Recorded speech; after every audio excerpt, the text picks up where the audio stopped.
গেল মঙ্গলবার ভারতের সবচেয়ে বড় পারমাণবিক বিদ্যুৎ কেন্দ্র কুদানকুলামের একটি সার্ভার থেকে ১৯,০০০ ফাইল হ্যাক অর্থাৎ চুরি হয়ে গেছে। আতঙ্কের বিষয় হল কুদানকুলামের চুল্লি ভিভিইআর রাশিয়ার রোসাটমের বানানো, রূপপুরের চুল্লিও ভিভিইআর, সেটিও সেই রোসাটমের। আর এরপর থেকে দানা বেঁধেছে আতঙ্ক। প্রশ্ন উঠেছে, এবার কি তাহলে রূপপুরের পালা? যদি ভারতের মতো দেশ নিজেদের এমন মহাপ্রকল্পকে সুরক্ষা দিতে না পারে, বাংলাদেশের উপায় কি?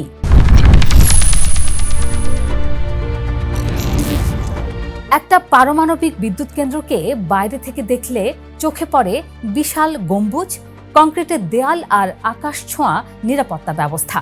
মনে হয় এটাকে ভাঙতে হলে যুদ্ধ লাগবে, কিন্তু বাস্তবতা ভিন্ন।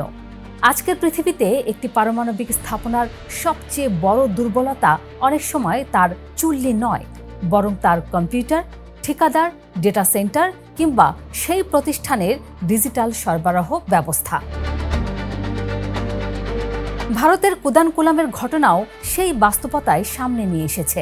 এখন পর্যন্ত এমন কোনো তথ্য নেই যে চুল্লি নিরাপত্তা ব্যবস্থা ভেঙে পড়েছে কিংবা পারমাণবিক বিকিরণের ঝুঁকি তৈরি হয়েছে।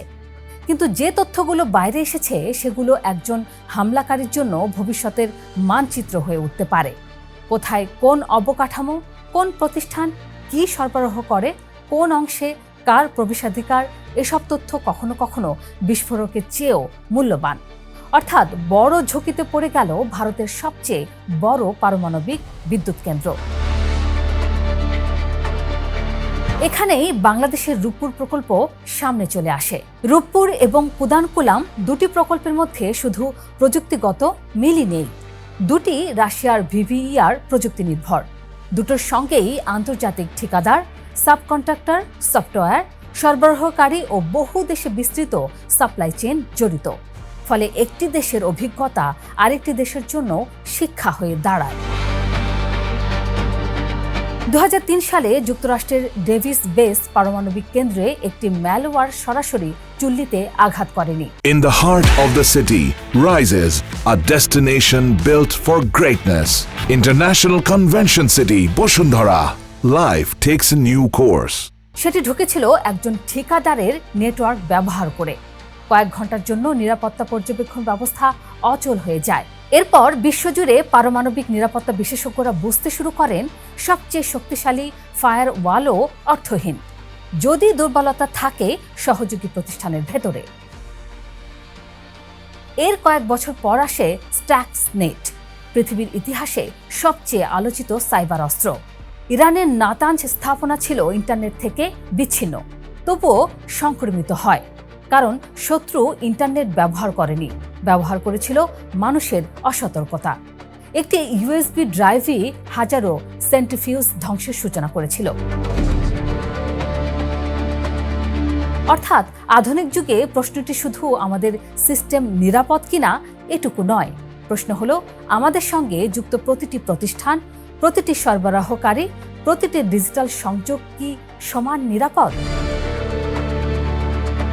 রূপপুর একটি একক স্থাপনা নয়, এটি একটি বিশাল নেটওয়ার্ক। এখানে রাশিয়ার প্রযুক্তি আছে, বিদেশি প্রকৌশলী আছেন, আন্তর্জাতিক সরবরাহকারী আছে, সফটওয়্যার আছে, যন্ত্রাংশ আছে, আর আছে হাজার হাজার নথি ও ডিজিটাল তথ্য। এই বিশাল ব্যবস্থার যে কোনো একটি অংশ দুর্বল হলে পুরো নিরাপত্তা কাঠামোই চাপে পড়তে পারে। আর তার সঙ্গে যোগ হয়েছে ভূ রাজনীতি।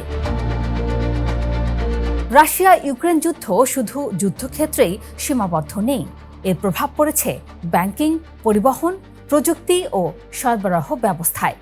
নিষেধাজ্ঞার কারণে অর্থ পরিশোধ জটিল হয়েছে, কিছু যন্ত্রাংশের সরবরাহ বিলম্বিত হয়েছে, বিকল্প আর্থিক ব্যবস্থার উপর নির্ভর করতে হয়েছে।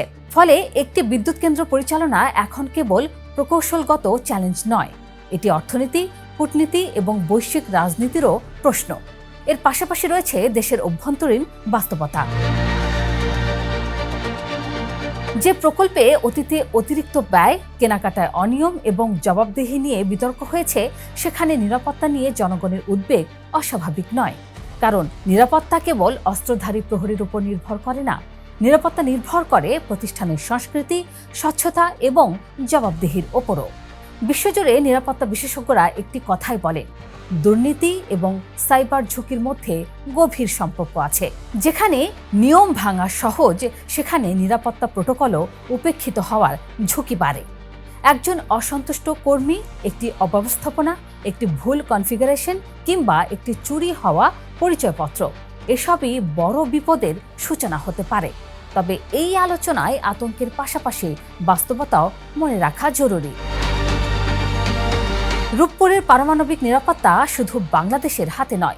আন্তর্জাতিক পরমাণু শক্তি সংস্থার নিরাপত্তা নির্দেশিকা, রাশিয়ান প্রযুক্তিগত সহায়তা, বহুস্তর বিশিষ্ট নিরাপত্তা ব্যবস্থা এবং নিয়মিত তদারকিও এর অংশ। আধুনিক VVER 1200 রিঅ্যাক্টরে একাধিক প্যাসিভ ও অ্যাক্টিভ সেফটি সিস্টেম রয়েছে, যা দুর্ঘটনার ঝুঁকি কমানোর জন্যই তৈরি।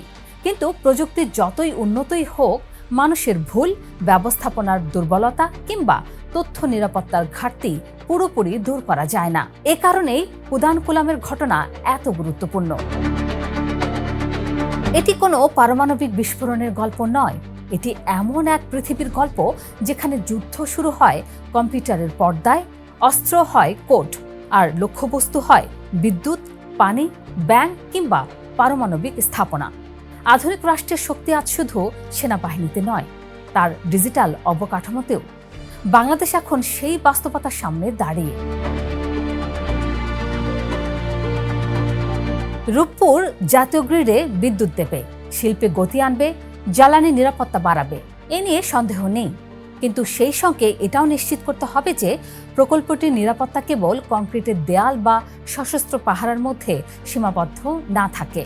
তথ্য কোথায় সংরক্ষিত হচ্ছে, কোন প্রতিষ্ঠানের হাতে কী ধরনের প্রবেশাধিকার রয়েছে, ঠিকাদারদের সাইবার মানদণ্ড কী, কর্মীদের প্রশিক্ষণ কতটা শক্তিশালী, এসব প্রশ্নের উত্তরও সমান গুরুত্বপূর্ণ।